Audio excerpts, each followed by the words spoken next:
Paraules salades, un podcast de la Fundació Barcelona Capital Nàutica i la Mar de Llibres. Benvolguts mariners i marineres, lletraferits, amants dels nostres mars i oceans, al primer episodi de Paraules salades. Primer de tot, moltes gràcies per venir i per la gran acollida que ha tingut aquesta primera edició del cicle. Abans de començar i de presentar la nostra convidada d'avui, us volem explicar una mica què és Paraules salades. I és que de vegades les idees més boges acaben sent les millors. Barcelona és una ciutat de mar i de lletres, i han vingut grans escriptors a allotjar-se, inspirar-se i escriure. I desenes de navegants, com la Caputxin, han fet escala als nostres ports buscant refugi i acollida.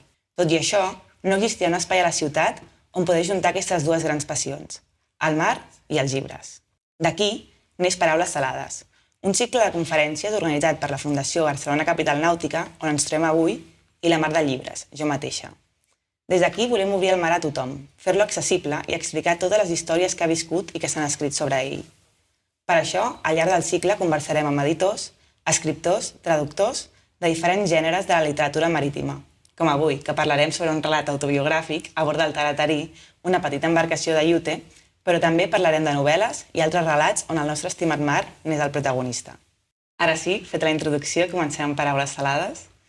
Avui estem aquí amb la Caputxin Trotxet, que per qui no la conegui és una marinera que ha travessat l'Atlàntic en una petita embarcació feta de materials reciclats i de segona mà, i amb una malaltia que dificultava la seva mobilitat va pujar-se sobre aquesta barca que, en les teves paraules, era l'única que estava feta a la teva mida.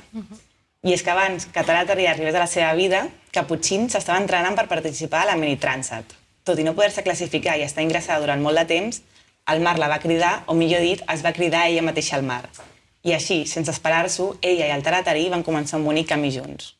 Però més enllà d'això, és una persona que estima el mar i el planeta, que sent una connexió molt especial amb les onades i el vent, però també amb les roques i amb els llimoners. I des de ben jove va construir una escola a Burkina Faso. Va treballar amb un dels diaris més influents de França, Le Figaro, i amb 27 anys es va preparar per creuar l'Atlàntic. Per a dones com jo, joves, però amb ganes de navegar i explorar els oceans, és tot un referent. I és que el mar encara és un espai molt masculí, on, malgrat cada cop ser més, són poques dones navegants, patrones i armadores. La Caputxin és una d'aquelles persones que ens ha obert una mica el camí i ens ho ha fet més fàcil a les que venim de darrere. I és que el seu llibre, publicat en castellà per l'editorial Almayer, una nova editorial sobre literatura nàutica, ens inspira a llançar-nos al mar y a izar las velas. Y bueno, antes que nada te quería preguntar sobre cómo aprendiste a navegar, porque en el libro cuentas que no vienes de una familia navegante, o sea, que el mar no había estado presente en tu vida. No, nosotros éramos gente de montaña, pero creo que cuando no sabes nada, el margen de progresión puede ser solo positiva, ¿no? Y entonces, pues, me fui de París a Lorient, donde hay una base de regata oceánica. Me compré un Mini Transat y aprendí porque ahí están todos los mejores y dije, no sé, apréndeme. Y cada día a navegar, a entrenar y poco a poco pues uno aprende. ¿Y no habías navegado antes? No, una vez con amigos, pero yo solo para cortar el pan o tomate. No muy útil, la verdad.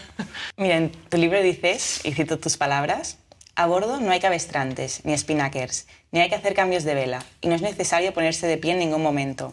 Taratarí es sin duda el único barco con el que puedo navegar sola. ¿Cómo es navegar con este barco? ¿No? ¿Qué misterios tiene? ¿Qué diferencia tiene, ¿no?, de aprender a navegar con un Mini, que es un barco completamente distinto, un barco muy rápido, un barco regatero, con el Taratarí? Diferencia no hay mucha, sino que para mí Taratarí hay algo de coherencia con mi capacidad física. Tengo problemas de salud. Empecé con el Mini Transat, pero también estuve navegando con, tal vez la conoce, Ana Corbella.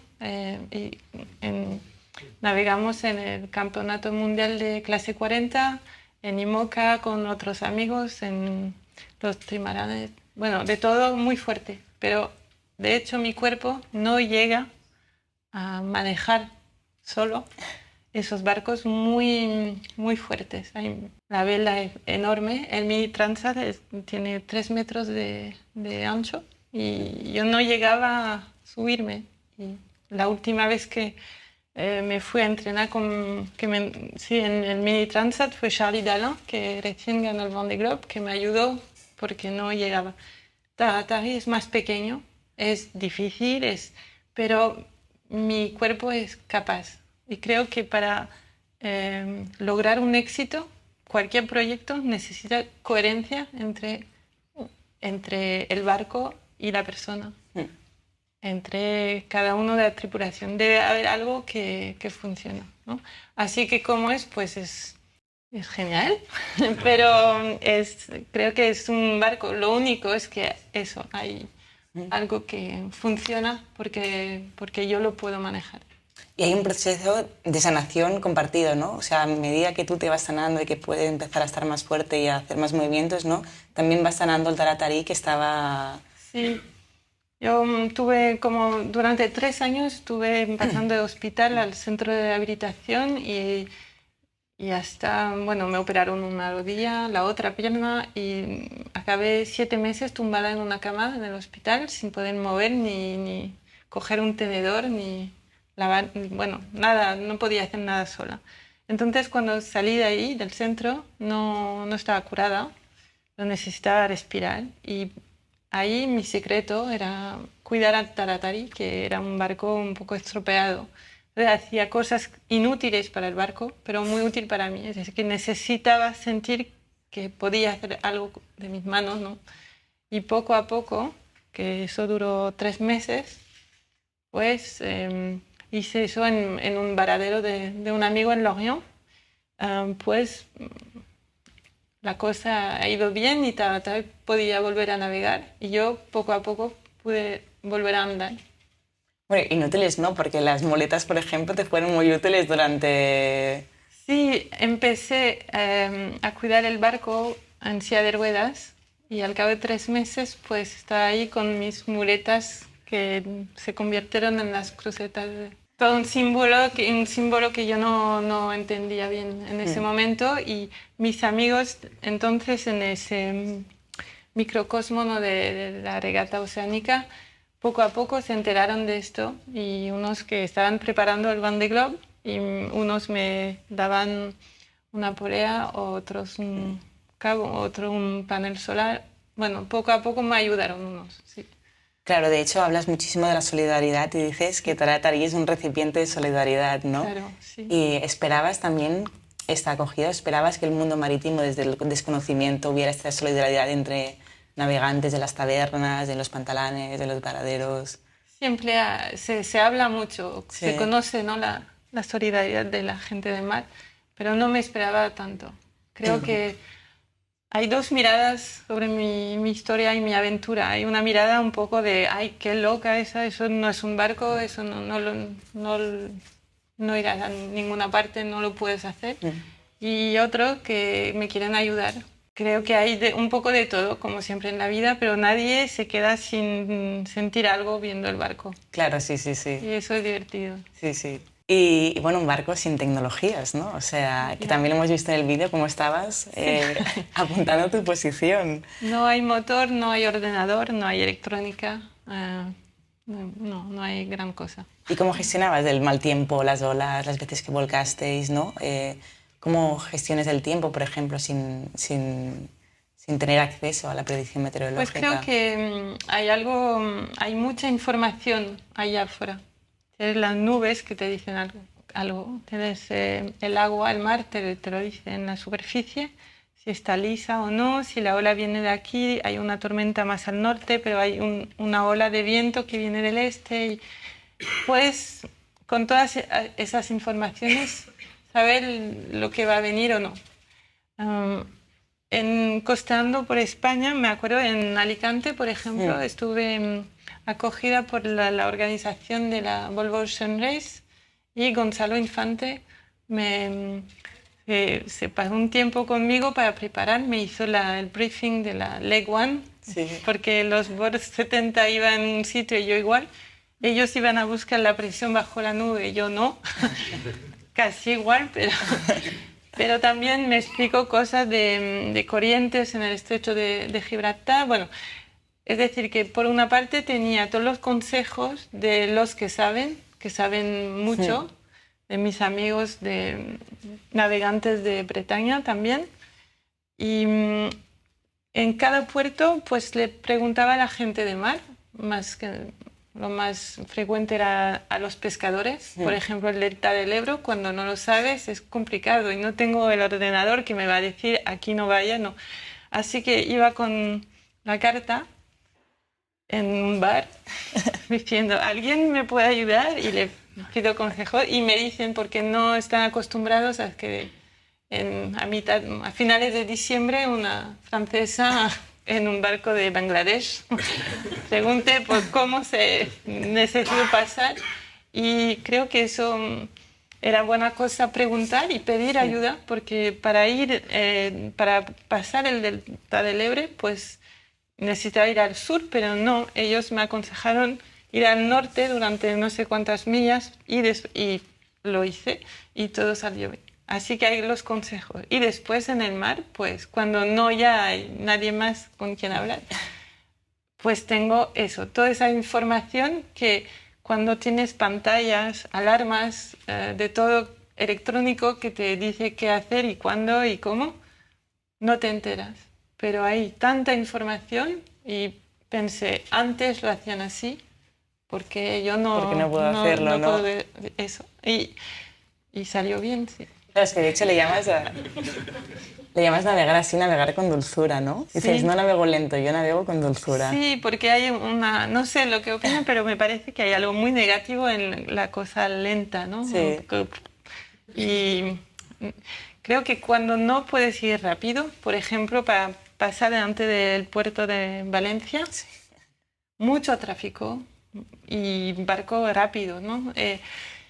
Y que tú vas a 2,5 nudos o 0 nudos de velocidad, bueno, hay que ser muy espabilado, porque la decisión que tienes que tomar, teniendo en cuenta que vas lentamente o que no te mueve, pues no hay duda posible.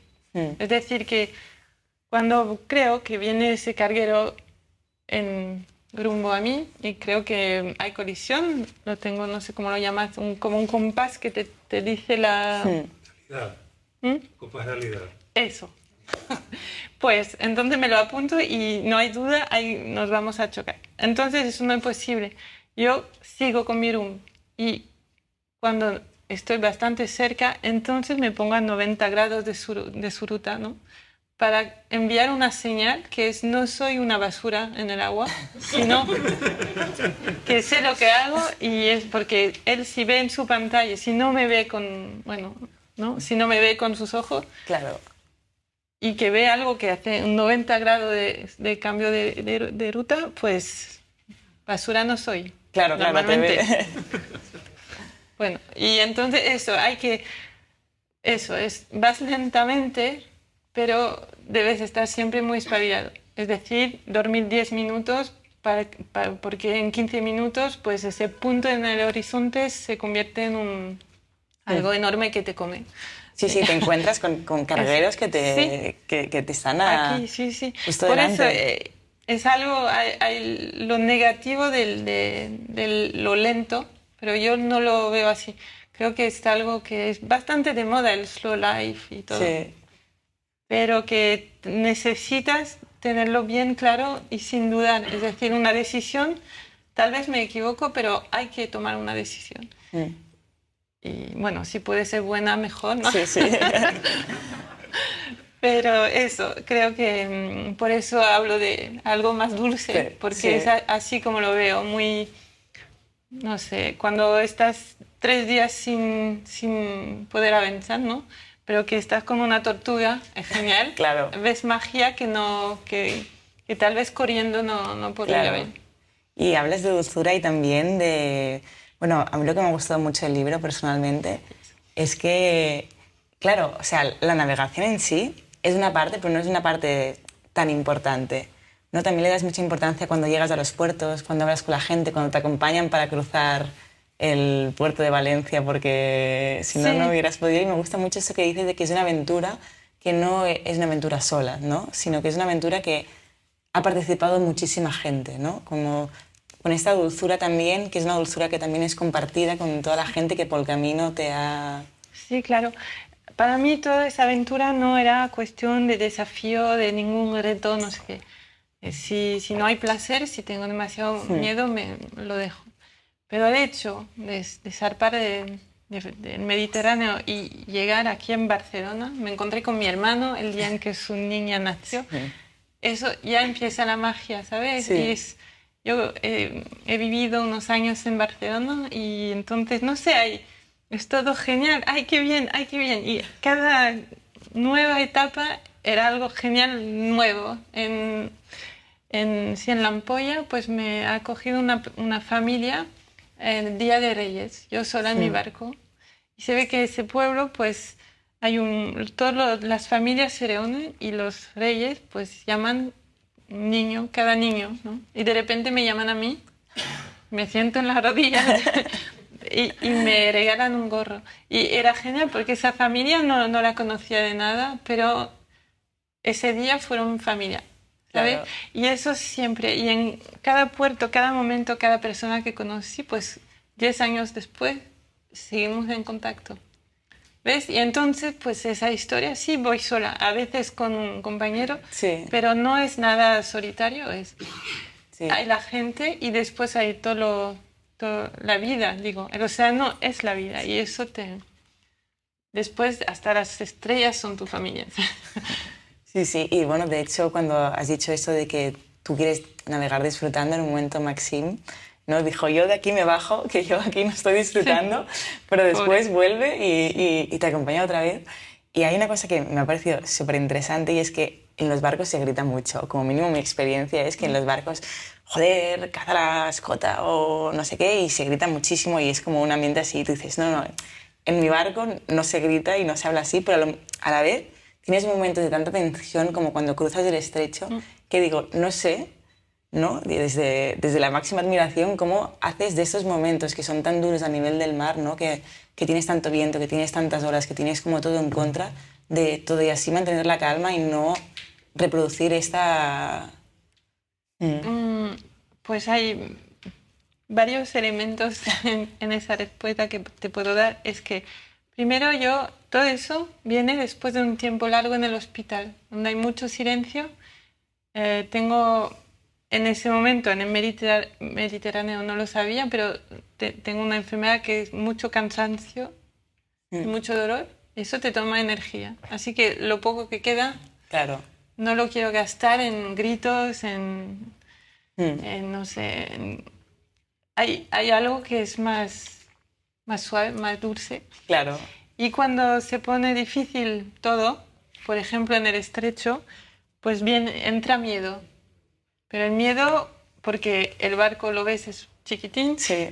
hay los riesgos son grandes. Así que tengo que identificarlo bien. Así que gritando no me ayuda. Claro. Cuando veo al mar tan impresionante, tengo miedo. Cuando se escucha todo, se oye todo este ruido, ¿no? Tienes miedo. Pero la imagen del mar no es fuente de miedo, no es la verdad. Claro. El ruido tampoco. Así que debo concentrarme y pensar, ¿cuál es el problema? Y el problema era corriente contra viento. Y entonces eso debo tomar decisiones para el barco. Y somos dos a bordo. Así que vamos a manejar cuáles son las fuerzas de uno ¿sabes? Y así Claro. lo logramos. Y no llegamos a hablar. Podríamos haber gritado, pero no sé si ayuda, ¿no? Pone estrés o algo y eso no es útil. Entonces intentamos con gestos, pero no, tampoco. Así que solo confiar y sabíamos qué hacer y cómo hacerlo bien. Pero creo que si quitas, ¿por qué la gente grita en un barco? Porque hay estrés, porque quieres hacerlo bien y que no sé qué. Y al final, con este estrés que llegas, que deja tomar decisión, pues fallas porque precisamente no aciertas con eso. Si te focalizas en lo útil, no va a ser el grito ni el estrés, es porque hay estrés, porque no sé si este barco está a 2 o 3 metros, no sé. Creo que hay eso de pensar y ver la verdad. De hecho, explicabas también como que no os hacía hablar, o sea, no hacía falta hablar, que os comunicabais ya como como por arte de magia un poco, ¿no? Que sabíais, o sea, estabais como tan compenetrados en el viaje con Max que no necesitabais las palabras para saber lo que necesitaba el otro, ¿no? Sí, porque te puedes imaginar que como es tan dura la cosa, Claro. necesitas confianza, no necesitas escuchar malas palabras o algo negativo. Claro. Y después, pues sí, un momento tuve que ir en proa Sí. y él no sabía lo que estaba haciendo, pero intento con señales y no sabía, pero hay confianza. Así Claro. que cuando volví dice, tengo ganas de verte aquí, es lo único que dijo y todo bien. O cuando cambiamos de turno, ¿no? Me dice, ¿qué tal? Y yo, bueno, bien, pero no era nada bien, pero siempre queríamos seguir siendo lo más positivo posible, porque lo demás no ayuda. ¿Teníais alguna especie de rutina o alguna cosa para llevar tantos días a bordo y poder descansar lo suficiente lo max los dos? ¿O algún tipo de...? Creo que lo que dice de rutina, la rutina te permite descansar. Cualquier rutina Sí. te permite, acostumbrarte y te pone la cosa más fácil. Entre Canarias y Cabo Verde pasamos un poco mal, con 9 días y noche de tormenta. Y que volcasteis 3 Sí, veces o así, sí, si sí, sí. no me acuerdo mal, o sea... Muy difícil, muy duro, pero espectacular y genial también a la vez. Pero entonces ha sido muy difícil y no sabes cuándo se va a parar. Claro. Porque eso no lo vimos preparamos la navegación, el tiempo estaba bien, viento correcto. De repente, no sé, eran unas 100 millas al sur de Gran Canaria, de repente todo fue una locura y no sabes cuándo se va a parar. Y la verdad es que no paró hasta Hasta que 800 llegasteis millas, casi. sí, hasta Sí, Cabo sí, Verde. estabais al lado. Entonces, Qué pues sufrir aquí, leyendo esto. para descansar, no podíamos, debíamos estar muy concentrados para llevar el timón bien y, de hecho, no llegamos a quedarnos más de 20 minutos. No había la lucidez, ¿se dice? Dime, ¿la luz? No sé, díganme que no llegas a pensar bien porque hay demasiado cansancio, Yeah. no bebes demasiado, no comes bien, así que no piensas bien. Así que con 20 minutos suficiente, porque si no, pues no lo haces bien. Entonces hay que dormir, pero no puedes dormir tampoco. La rutina aquí es muy difícil. La única rutina es esto, ser positivo. No quejarse demasiado porque no ayuda. A veces te alivia un poco, ¿no? Pero la verdad es que al otro no le alivia escuchar que Claro. lo has pasado fatal y que estoy toda mojada, estoy cansada, ya no puedo más. No ayuda. Así que, pues nada, ¿qué tal? Pues mira, bien. Y un momento cuando el barco, Max estaba afuera, me cuenta, porque yo no entiendo lo que pasa, si no sé, estoy dentro, y me cuenta que el barco una ola no se vino por sorpresa y que el barco se ha caído de como 9 Sí. metros entonces y se cae después. Sí, sí. Y podría haber gritado, ¡ay, qué horror! No sé qué. Y me dice, buena noticia, las luces son Impermeables. impermeables. Así que nos reímos, no estaba nada divertido. Pues, bueno, no había nada. Porque estaba el barco tumbado, los dos ahí en el agua, y me dice, buena noticia. Y yo, ay, pues mira, vaya, me alegro mucho. Y eso, era, ¿qué Claro. vamos a hacer? Sí, Lo sí. estamos pasando fatal, pero mejor reír un poco. Sí, sí. Y mucho sentido del humor. O sea, yo recuerdo cuando se os cayeron ¿cómo se llama? Las bombonas de butano Sí. para calentar el agua. Digo, madre mía, y ahora encima vas a tener que comer frío, o sea... Sí, ni pero- un café, ni... Sí, qué mal. Sí, Ya. sí, sí. No, lo del café yo también lo pensé porque además lo decías mucho del café. Digo, yo soy una persona de café también y cuando no lo tienes... Sí, sí. Y bueno, también te quería preguntar, entre nuestro público y tus conocidos, lo hemos hablado un poquito ya antes, también encontramos como a regatistas, ¿no? Y tú, en cambio, eres todo lo contrario, o ha sido todo lo contrario. Te quería preguntar, ¿con el Tagatari ha sido el único barco con el que has navegado en este estilo o has probado a navegar con otro tipo de barcos tradicionales, barcos clásicos? O sea, ¿te gusta o has intentado probar este tipo de navegación? Después de la travesía con Tagatari, por los que no han leído, no puedo decir si lo logro o no. No, pero después pues hice la travesía en un Veneto 46, un Oceanis, que es gran barco, en doble otra vez, y lo pasé fatal porque es mucho más grande y lo hicimos solo con un sextante y las estrellas. A pesar, lo tapamos la pantalla, vamos con las estrellas.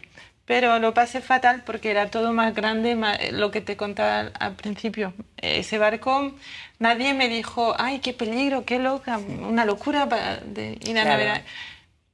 Yo lo veo como un peligroso para mí navegar en ese barco con una tripulación de 2 personas, bueno, yo incluida.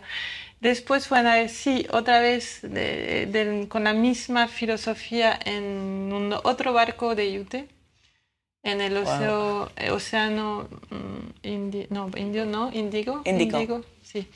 Bueno, cerca de Indonesia.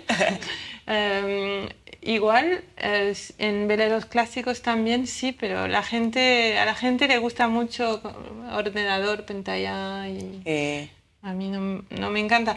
Pues todos los regatistas del Vendée Globe y todos son muy buenos amigos míos y no estoy en contra de la alta tecnología, cualquiera, porque creo que si estoy hoy con vida es gracias a la alta tecnología de la medicina, ¿no? Claro, eso me lo dices mucho. Sí, entonces sería bastante hipócrita, ¿no?, de decir algo diferente, pero creo que en el uso, en el buen sentido y el uso inteligente, ¿no?, de la tecnología. Claro. Hay cosas no le veo el interés y hay cosas que son imprescindibles. Yo estoy feliz de tener una baliza a bordo, es alta tecnología. Claro. Pero para mi placer, como es un poco de, ¿cómo se dice?, de recreo, ¿no? Navegar con las estrellas es divertido. Y como no tengo prisa, pues no pasa nada si no hay un motor. No hay viento, pues no. Y si no llego porque hay corriente, pues marcha atrás. Sí, porque marcha atrás lo tienes que hacer 5 veces, si no me equivoco. Sí, eso. Cabo de Gata lo odio. Sí. Mi amigo Maxim está en ese momento pasando el Cabo de Gata. Y me dice, le saludo de tu parte. Digo, no, yo no. Tienes la espinilla aquí de no haberlo podido atravesar. Claro. Porque para quien no haya leído el libro, este pequeño tramo lo tuve que hacer por carretera porque no había manera de que... 6 veces intentándolo, con lluvia, con sol, con viento, sin viento, del norte, del sur, de todo. No. Y cuando llegabas al puerto te decían, aquí otra vez, sí. ¿no? ¿Otra vez? Otra vez aquí, sí. Pues sí. Y volviendo al tema de antes, claro, esto también te permite mucho aprender a medida que navegas, ¿no? Por ejemplo, a mí me pareció súper interesante cómo hiciste tu propia corredera, ¿no? Para saber a qué velocidad ibas con los propios materiales que tenías en el barco. Sí. Y me parece muy chulo como el hecho de... Vale, a lo mejor no tengo tantas cosas, pero con lo que tengo aprendo in situ a lo que estoy haciendo. Sí. Pues mira, a mí tengo mucha curiosidad en todo. Y como no sé nada, pues voy a aprender. Primero, claro. Creo que cuando uno aprende, pues si conoces, después puedes querer, después puedes respetar y es algo como que le debo eso al barco y al mar, porque aquí vengo y entonces como lo hacían antes, pues seguramente estará en algún libro y me encantan los libros, así que leí mucho y en un libro de la persona el fundador de la ciudad de Quebec, cuenta cómo lo hace. Yo lo hice con lo que tenía a bordo, es decir, una botella de agua, un cabo muy grande de 20 metros y hago un nudo en un cierto momento y 18,52 metros más lejos. Que lo mides con la mano, porque encima no tienes regla. Porque sé que mi mano abierta, esos son 20 centímetros. Después con otro más pequeño, pues lo doblo 10, 5 y con eso lo logras. Y sí. Y en fin, funciona, sí. Es divertido. Sí, no, divertido. Bueno, ese día me acuerdo que la velocidad era 1,5 nudos. Sí. Y yo feliz. Y un amigo estaba ahí grabando y dice, ¿cómo puedes sentirte feliz yendo 1,5 nudos? Sí. Encuentras felicidad, ves luz, donde quieras. Si quieres ver luz, hay luz. Y esto que comentabas de los libros, es que yo me he apuntado todos los libros todas las páginas, ¿no? Que es una parte realmente muy importante del viaje, ¿no? Que aquí en estas conferencias... ¿El qué? Los libros. Ah, sí, claro. Que justo queremos juntar todo lo que sería el mar y los libros, ¿no? Y tú hablas mucho de la literatura y del momento que eliges qué libros me voy a llevar para este gran viaje, ¿no? Porque tengo muy poco sitio en el barco, así que es algo importante, ¿no? Claro, sí. Yo pensando que se le van a mojar, pues porque... sí, tienes razón. Sí. Pues mira, tenía bastantes libros que no eran de mar. Mucho de montaña o de Joseph Kessel en África, en el desierto, para escaparme un poco. Sí. Y después algo divertido, lo conté ayer en Madrid, así que os lo cuento porque es un truco genial. Cuando no tenéis piloto automático o un regulador, ¿no? No sé cómo se llama, da igual. Okay. Wind pilot, ¿no? Yeah. Pues entonces utilizo el libro, tengo el pie con el timón en la caña. Voy a un buen rumbo. Si el viento viene detrás, abro el libro, ¿vale? Y el viento empuja en las páginas, ¿vale? Si de repente las páginas de derecha o de izquierda hacen esto, pues lo puedo corregir. No me lo puedo creer. Funciona y no te cuesta nada. Un libro. Sí, funciona perfecto. Es genial porque hace... me lo arreglo y... Pues no. Bueno, no es fácil leer entonces, pero... Claro. Pero funciona. Sí. Así que te digo, siempre encuentras cositas.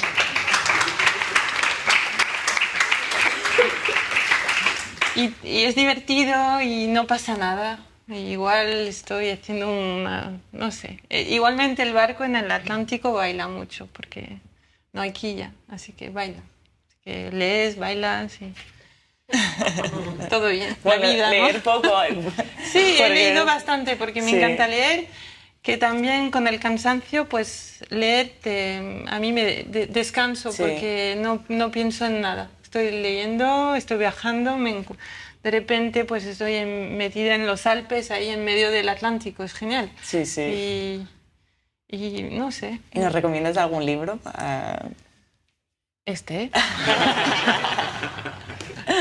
Y todos los de Almayer. Bien, buen trabajo, ¿no? Sí. Pero no sé, creo que eso es muy personal. A mí me encanta leer cosas que no son de mar en el mar. Me encantan los relatos de náuticos, ¿no? Pero cuando estoy en el mar, creo que me gusta, no sé. Leer otras cosas. Sí. Y de montaña mucho, porque me gusta la montaña tal vez, y porque hay muchas cosas que corresponden, creo. Y ahora ya para acabar, que si no se nos acaba el tiempo, hablas mucho, bueno, de aquí 2 días, desde el 2 de marzo, el 2 de marzo, no, el 8 de marzo, el Día de la Mujer Trabajadora, y explicas a lo largo del libro pues diferentes experiencias por el hecho de ser mujer, ¿no? Claro. Que te llegan a decir que incluso el sitio de la mujer es estar en casa, ¿no? Y que estás preparando mucho el exterior del barco, pero las mujeres normalmente se encargan de la decoración del interior, ¿no? Sí. Y te quería preguntar qué consejos nos darías, ¿no? Que decía antes que tú abres un poco el camino, ¿no? A las marineras más jóvenes que venimos detrás, ¿no? ¿Qué consejos nos darías a nosotras que nos encontramos por primera vez con estas cosas? Y si ha cambiado también, porque hace muchos años, si ha cambiado también la situación desde entonces hasta ahora. Ok, pues consejo 1, cortinas de algodón, ¿no? No, creo que... Es que tuvo un incendio gordo también, o sea... Sí. No, mira, ese es un tema importante, muy importante. Yo no quise hablar demasiado de esto porque no me gusta el conflicto de género. Claro. Mira, en la regata oceánica, en el Vendée Globe, hay mujeres y hombres, pocas mujeres, pero también pocas mujeres lo quieren hacer. De hecho, unas niñas o mujeres piensan que no lo pueden hacer y otras no se atreven. Hay de todo. Y a otras se le impide un poco, ¿no? Yo tuve la suerte de crecer con 3 hermanos, ninguna hermana. Creo que gracias a esto, para mí no es un tema, porque somos un equipo, ¿no? Claro. Y entonces hay cosas que no entiendo. Y cuando uno me acuerdo muy bien de este hombre que me dice, mira, no te quieres volver en tu país a buscarte una vida, un marido, que la mujer debe estar en cocina. Bueno, la cocina, ¿no? La que se me cayó al agua, ¿no? Sí. Entonces, yo creo que si uno tiene, si una niña tiene un sueño, cualquiera, pues debe intentarlo. Que te digan que no, que te digan que no sé qué, si tú lo quieres hacer, hay que intentarlo. Tal vez no te gusta, pero lo habrás intentado. Creo que hay muchas mujeres que hacen muchas cosas, pero no se hablan de ellas. En toda la historia, en la ciencia, muchas mujeres han hecho grandes cosas y no se habla mucho de ellas. Qué pena. Pero creo, y yo quiero ser optimista, claro que las cosas siguen difíciles y nada está, ¿cómo decir? Tenemos derechos que pienso normal y hay amenazas de esos derechos. Claro. El mundo se pone loco, no es bueno, pero yo quiero ser optimista con esto y para mí la mejor respuesta ha sido no decir y hacer. Porque creo que un hombre, porque eran los hombres los que merecían cosas malas, pues no les podría explicar en qué se equivocan y por qué se equivocan. Claro. Entonces, mira, tú ve hablando, yo no te escucho, pero ve hablando y yo voy a hacer lo mío y ya veremos. Y después me sale este libro y recibí 18 o 19, no me acuerdo, emails de madres que han dado mi nombre, que no se dice en español, Capucine, a niñas porque les inspira algo de valor, de no sé qué. Ay, qué bonito, madre mía. Hay una escuela en Francia que lleva mi nombre. Y eso para mí es, ok. Y las niñas de esa escuela me dicen, yo de mayor haré esto porque, no sé. Pues mejor, genial, si esa aventura muy personal con Taratari puede ofrecer esto. Hasta ayer, la presentación en Madrid, una mujer viene a verme con los ojos llenos de lágrimas y me dice, pues te escucho y ¿sabes qué? Me voy a atrever y lo voy a hacer. Una persona para mí es lo que le dije a Tommy, pues mejor, yo un éxito. Gracias, y por eso quiero compartir la historia, si puede ayudar. No sé cómo, por qué, pero creo que necesitamos todos personas, imágenes que te permiten tomar confianza y que sean mujeres o hombres. A mí no sé, hay hombres que me inspiran, hay mujeres y creo que necesitamos esto. Pues si Taratari y yo podemos abrir una puerta, una esperanza, algo, es útil. Quiero ser optimista, no es nada fácil, hay mucho camino por recorrer, pero sonriendo y sin renunciar, ¿sabes? Hay tormentas, pero hay que guardar el rumbo. Pues muchas gràcies, Caputxín. A ti, muchas gràcies. I bueno, el mes que ve continuarem amb el cicle de xerrades. Farem Si sabessis el mar com és bonic, de la Gemma Calduch, que és una novel·la que parla sobre sirenes, sobre mariners i sobre un petit port deixat de la mà de Déu. Canviarem una mica la temàtica, però bueno, us esperem allà. Moltes gràcies.